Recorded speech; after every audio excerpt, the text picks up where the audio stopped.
What's up, people? This is Chris Gonzalez back once again for another episode of Single Issue Saturdays. And this is the series where I give my recap and my thoughts on all the issues that I picked up from New Comic Wednesday. And it's a lighter week, but a big one for me at least. I'm going to be discussing 3 issues today, and I'm not going to be discussing the tie-ins that I also picked up this week for the Age of Revelation event. Again, that's going to be in a longer video later this month or early next month, and that's where I'm going to discuss all the number 2 issues that were released for the Age of Revelation books. So be on the lookout for that. So let's go ahead and get into it. The first issue I'm going to talk about is The Amazing Spider-Man, issue number 16. Writer is Joe Kelly. John Romita Jr. is back on artwork with Scott Hanna inking his pencils.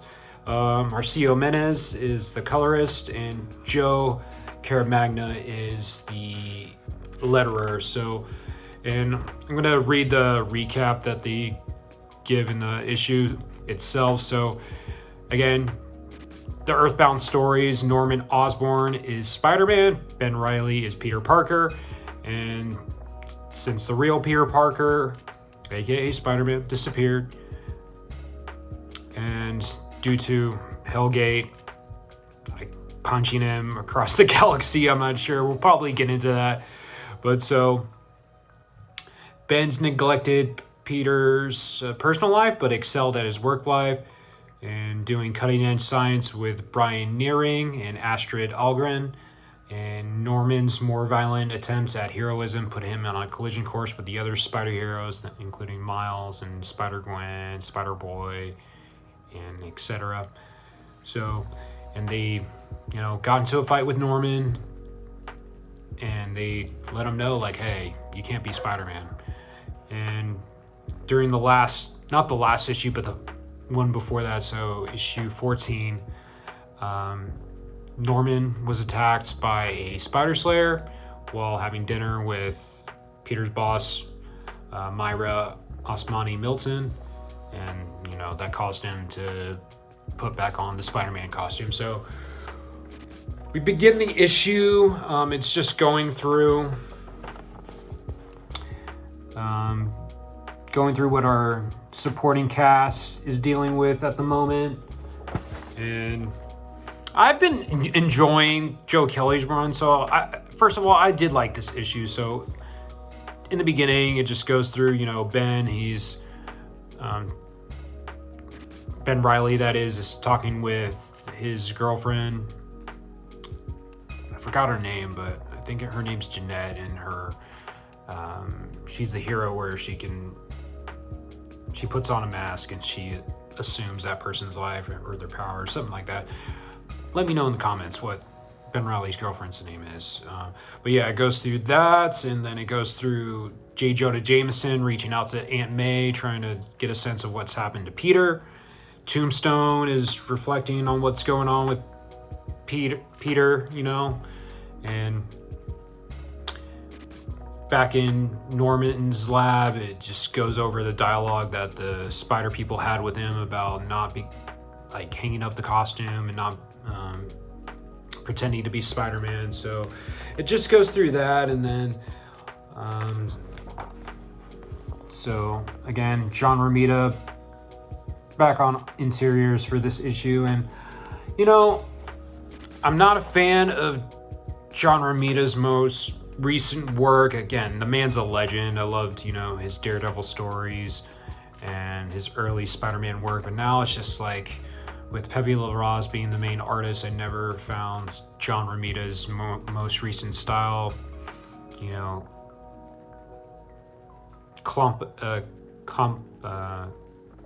what's the word? I'm totally blanking on the word.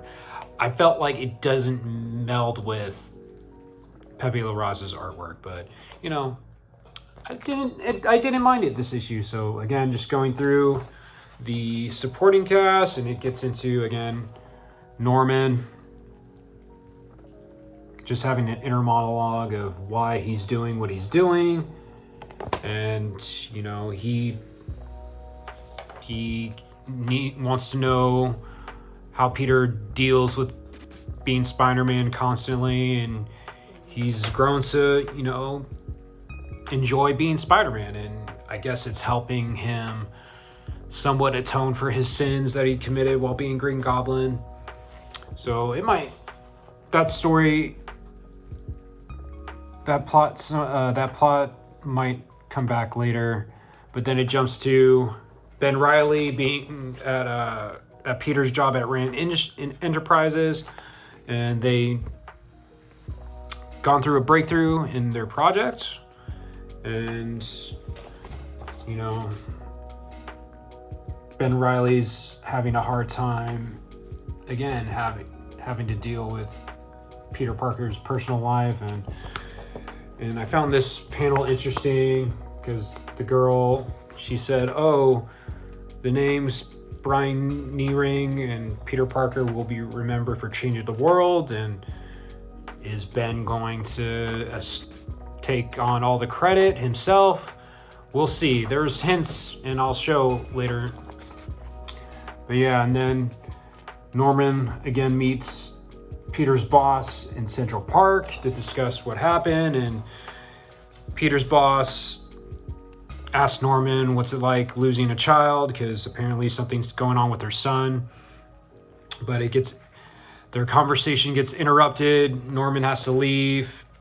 I guess police dispatch mentioned that the Shocker's back, but it was a trick. Tombstone tricked Norman into meeting with him, and then Tombstone slowly realizes that Spider-Man is not the correct Spider-Man. So, but yeah, and then again, J. Jonah meets with MJ, or not MJ, Aunt May and her boyfriend Ricardo, talking about what's going on with Peter, why he's being so distant, and Aunt May is just reaffirming that Peter's might be going through something, but she'll wait until he reaches out, and that's pretty much it. And I didn't enjoy how John Romita drew the action sequences. I thought they were pretty solid. So this issue was fun, and so I guess this Tombstone's lackey right here, his name is Plague RX, and he has the ability to, I guess, siphon off all the injuries that one has been afflicted with and then transfer it back to whoever he touches.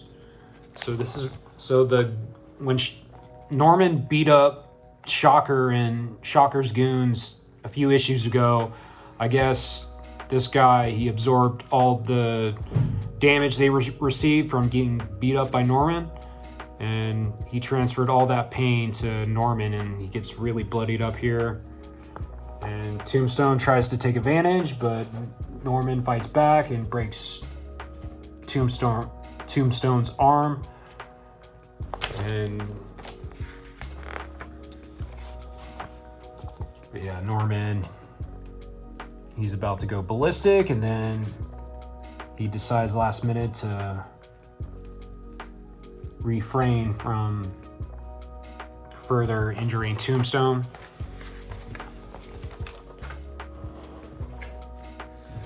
And then, yeah, again, it ends with Ben Reilly going over the project.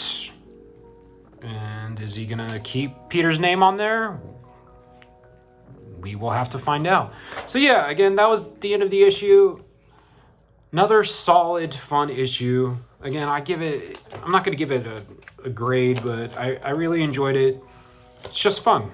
I've been enjoying, like I mentioned, I've been enjoying Joe Kelly's run, and even though I do feel like the story between, the Earthbound story and the space story, hope it just doesn't go on too much longer. And I think I read in the recent Marvel solicits that it should be over within the next 5-6 issues. So we'll see how it goes. We'll see how it turns out. And, I'm curious to when the actual Peter Parker shows back up on Earth, and how will Norman respond and Ben Reilly. So now the next issue I'm going to go over is the digital issue that I read, and that's Nightwing number 132. And this is written by Dan Waters with Dexter Soy on the artwork, and he did the pencils in his own inking, and the colorist is Veronica Gandini, and Wes Abbott is the letterer. So I really, really enjoyed this issue. It's directly right after the issue 131 ended, where Dick, he's attending to Nightwing Prime, and Nightwing Prime is this young teenager that stepped into the Titan's Tower when it was being overrun by Nightwing Might, I guess is his name. It's a fifth dimensional creature. It affected Titan's Tower, and Dick had to go in there to see what was going on. So this kid that went into Titan's Tower, he pretty much got transmutant into a Kryptonian hybrid, and he's calling himself Nightwing Prime. But Olivia Pierce, one of the villains, I guess, I'm trying to remember, but she shot a kryptonite dart, and it had a low dosage of kryptonite that incapacitated Nightwing Prime. So this issue, it starts with Dick at Nightwing Prime's bedside, and he figure out that this mystical villain called the Zanny is behind everything. And yeah, so Dick goes to meet face to face with Olivia Pierce, because he figures out she's in on it as well, and children are being kidnapped and abducted. So Dick is pretty pissed. So he goes to confront them, and Olivia Pierce, she's essentially wearing the costume that they provided Nightwing when he went into the fifth dimensional Titan's Tower, and that allowed him to step into that, and where he didn't get transmuted. And it's revealed that that suit copied all of his movements and moves. Since she's wearing it, she can essentially do all of Nightwing's moves. So they get into a fight, and she reveals that, I guess back when she was a child, she was obsessed with Dick when he was Robin, and she put herself in a death trap where, well, I guess she was already possessed by the Zanny. I'm not quite sure on that. So, but she tries to get, in the past, she tried to get Robin to save her by putting herself in a death trap, but Robin never showed up because he just never showed up. So what's revealed at the end, where it's pretty gnarly. This issue was pretty gnarly at the reveals it made, and I really enjoyed it. But yeah, they continue to fight, and they pretty much laid a trap for Nightwing, because Olivia Pierce, she reveals that the Zanny had set the trap, and that they're gonna keep abducting these children, and they're gonna try to make Nightwing look like the villain. So there's news reporters with helicopters. They're recording Nightwing and Olivia Pierce's fight, and the Zanny shows up, but nobody else can see him, but Nightwing can. So it's revealed that when Olivia Pierce, she takes off her face and reveals that it's just a skull, and it's crazy. So I'm not sure, back in the past when she set that death trap, she got decapitated, and somehow the Zanny managed to resurrect her, or he's possessing her body, where she you know, has no face, and it was just a crazy. The illustrations by Dexter Soy were really good. It took a while for me to get accustomed to his artwork because, you know, I had Bruno Redondo was doing it for so long, and I initially didn't like Dexter Soy's artwork, but in this issue was really good. The detail on Pierce's face when she ripped off her skin was just very haunting, and it was a really cool image. So they essentially trap Nightwing into making it seem like he decapitated her on live TV. So there's kids watching the newscast, and they're wondering if Nightwing killed this woman. And Nightwing, he just wants to know the location of the children that the Zanny has kidnapped. And at the end of the issue, the Zanny, he says, hey, they're at the Cirque du Soleil, this mystical tent that the children go into. And so and it looks like next issue that, you know, Nightwing has to go into this tent to free the children and, you know, fight the Zanny. So I think this was the best issue of Dan Watters' run so far. It was really exhilarating. The action scenes were really drawn really well. The script was just concise and on point, moving the plot forward, had some great reveals. So it was just a really captivating issue. I'm really excited for the next issue.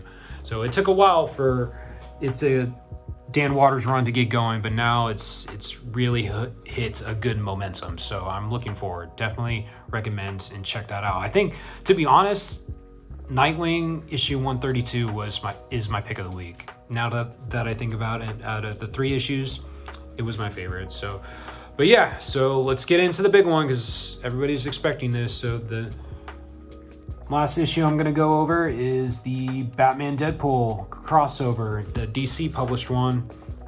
The main story, Batman Deadpool, is written by Grant Morrison with Dan Mora on artwork. So the Klaus team reuniting. The colorist is Alejandro Sanchez, and Todd Klein is the letterer. So artwork again, Dan Mora. I don't know how he sleeps, but it's just really, really good. And this was definitely the better crossover story compared to the Marvel one that was released. Like, I really liked it. So, and it was just Grant Morrison being Grant Morrison and being weird. So pretty much he explains that Eternity from Marvel's universe, and I guess this is the representation of DC's universe, they made love, and that's how all these crossovers happen. So Batman, he got a tip from Sportsmaster that there's a artifact in Greece that has reality twisting capabilities, and in the wrong hands it could be dangerous for everybody. So Batman goes here, and then eventually Deadpool gets involved. This is a homage to the Crisis of Infinite Earths cover with Superman holding Supergirl. And so yeah, so again, the artwork is just really, really good. Yeah, just really good. It's just Grant Morrison, he wrote Deadpool really well. So again, Deadpool being very meta, and the dialogue was, you know, meta, and Deadpool being annoying, and he calls it out, and then eventually they meet up, and it was a little confusing, not gonna lie, of what was going on. But man, just the artwork was really, really good. So they feel that something's not quite right, and so it's revealed that Cassandra Nova is in their heads and trying to obtain some information. But look at that, that's so sick. I feel like this is my favorite spread of the issue. That's just a really dope image. But yeah, so Cassandra Nova's in their minds. She's trying to get this artifact so she can control the world, I guess. And so Deadpool, he has to put, and this is all like in their heads. So, but Deadpool has to put Batman in the Lazarus pit, and then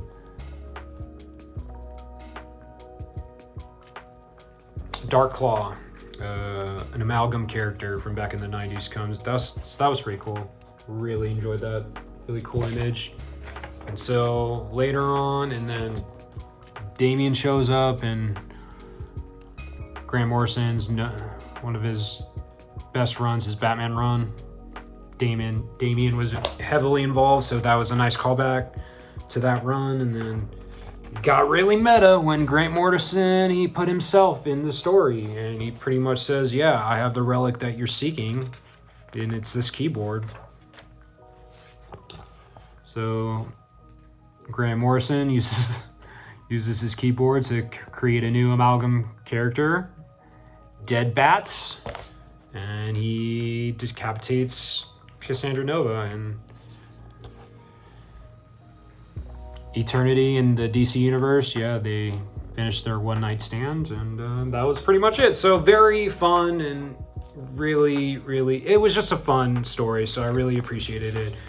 And I think this might be my favorite story, though, in the issue, and that's the Constantine and Doctor Strange crossover.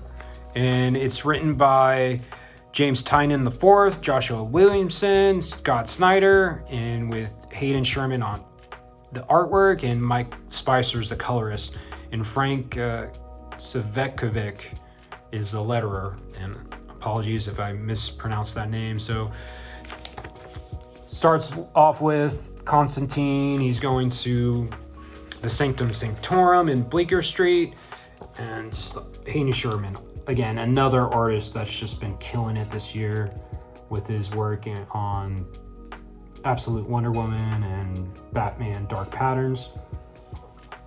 So something's happening. The Constantine is sensing the magic is different on this world. But look at this. And again, the universes collided, and Johnny Blaze Ghost Rider is fighting with Swamp Thing. Really, I mean, just the artwork, and again, Mike Spicer, I think he's probably my favorite colorist. Everything he colors just elevates the artwork, and it's just really, vibrant. And so it's revealed that Constantine is trying to dupe Doctor Strange, and he's trying to steal the Eye of Agamotto, but he doesn't know what he's stealing. So Doctor Strange pretty much lets him and shows him how they can fix the... Look at that. Look at this. Really, just the Hayden Sherman's panel layouts are just really creative. Every book that he's a part of, I just admire at how he layouts his illustrations, and really creative. So I think this was my favorite. They learned how to fix everything through the magic, and the universes were separated, and there's a hint that their story might not be over. So we'll see for the next crossover, the Superman Spider-Man one, and see if, this story gets brought up again. So, and then the next one is the Nightwing and Laura Kinney crossover, and it's written by Tom Taylor and artist Bruno Redondo, so the Nightwing team, and the colorist is Adriano Lucas, and Wes Abbott's the letterer. So this was a really fun issue as well. Tom Taylor, he's written lengthy runs on both Laura Kinney, Wolverine, and Nightwing, so it's perfect for this story. And it was just about how Laura's sister, Gabby, was kidnapped in the Gotham sewers by Killer Croc, so Nightwing assists Laura into helping her find her sister. They find her. The banter's pretty light and, funny. And I just, again, a really, really fun issue, or a fun story. And Bruno Redondo's, I just love his line work, and just is very, very appealing to the eye. So they get into a fight with Killer Croc, and we find out that Killer Croc wasn't trying to kidnap Gabby. He was trying to take their pet Wolverine. And they have funny dialogue back and forth about Nightwing's dog. And then eventually they go back to the hangout with Barbara Gordon, and yeah, they just reminisce how they're in the shadows of, their father figures. And that was pretty much it. Again, really fun. Really dope image right there. And then the next story is the Harley Quinn Hulk one. This was my least favorite. It's written by Mariko Tamaki and drawn by Amanda Connor, colorist by Tamra Bonvillain, and Dave Sharp's the letterer. I mean, the artwork was cool. It's just the story by Mariko Tamaki just did not do it for me. It's kind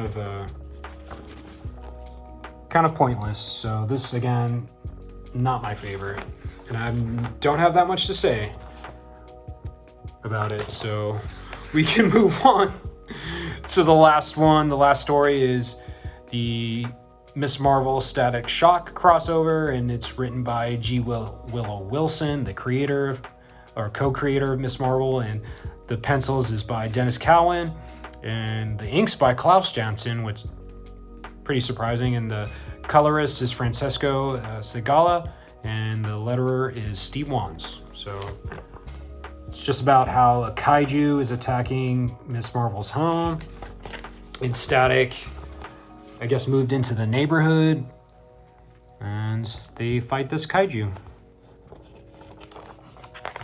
And they have some cute dialogue back and forth about who's going to join whose group chat. But that was it. That was pretty much it. They fight the kaiju. So, nice short story. Nothing to really complain about. But yeah, that was it. So I definitely prefer DC's crossover over Marvel's. So definitely recommend this. And this is the Dan Mora A cover. So if you're interested, I would go get it now while it's still in stores. So overall, yeah, I really enjoyed the issue. So yeah, those were the issues that I read this week. And let me know in the comments what was on your pull list, what variant cover or normal cover you got of the Batman Deadpool crossover, and which one was your favorite, the Marvel one or the DC one. Again, mine was DC's because it was just a lot better and a lot less filler. And yeah, so yeah, let me know in the comments. And again, thank you for watching the video. I appreciate it. Like, comment, subscribe to the channel if you haven't.